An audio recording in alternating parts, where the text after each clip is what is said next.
Assalamualaikum warahmatullahi wabarakatuh.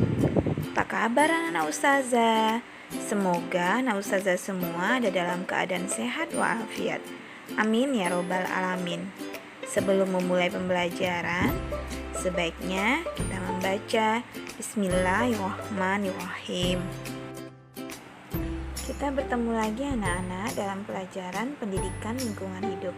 Kita masuk bab ketiga, peduli lingkungan, dengan tujuan pembelajaran supaya anak ustazah mempunyai kepedulian terhadap lingkungan.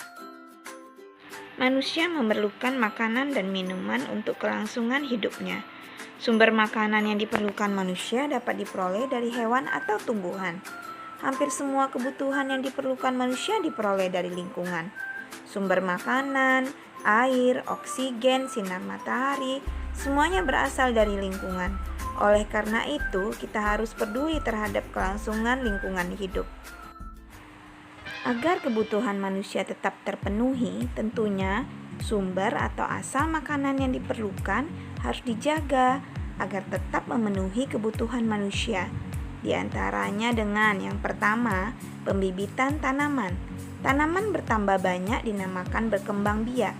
Ada tanaman yang ditanam bijinya, ada juga yang ditancapkan batangnya, jadi bertambah banyak. Perkembangbiakan tumbuhan ada dua. Yang pertama secara generatif atau secara kawin. Sel kelamin jantan bertemu dengan sel kelamin betina pada saat penyerbukan. Dua, secara vegetatif, tidak melalui perkawinan. Ada dua, vegetatif buatan dibantu oleh manusia, vegetatif alami tanpa bantuan manusia. Ini adalah contoh pembibitan tanaman kurma. Yang kedua, penanaman tanaman. Menanam bisa dimulai dari menaburkan biji cabai pada sebuah pot yang berisi tanah. Seminggu kemudian benih tumbuh. Setelah cukup umur, benih cabai dipindahkan ke dalam beberapa pot. Tanaman kemudian diletakkan di tempat yang cukup sinar matahari dan tidak kekurangan air. Setelah 2 bulan, cabai berbunga, kemudian berbuah.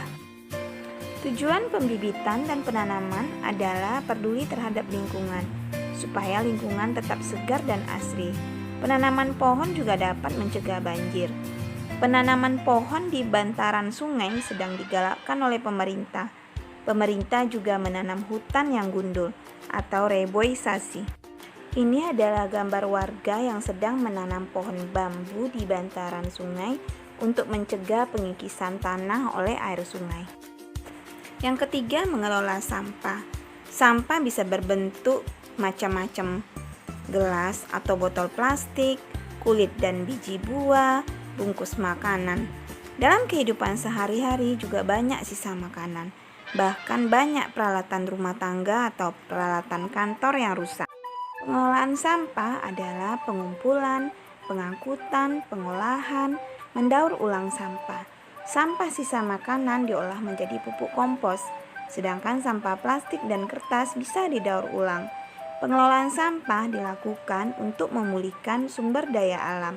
Pengelolaan sampah yang tidak berbahaya dari pemukiman biasanya menjadi tanggung jawab pemerintah daerah. Untuk sampah industri biasanya ditangani perusahaan pengolah sampah.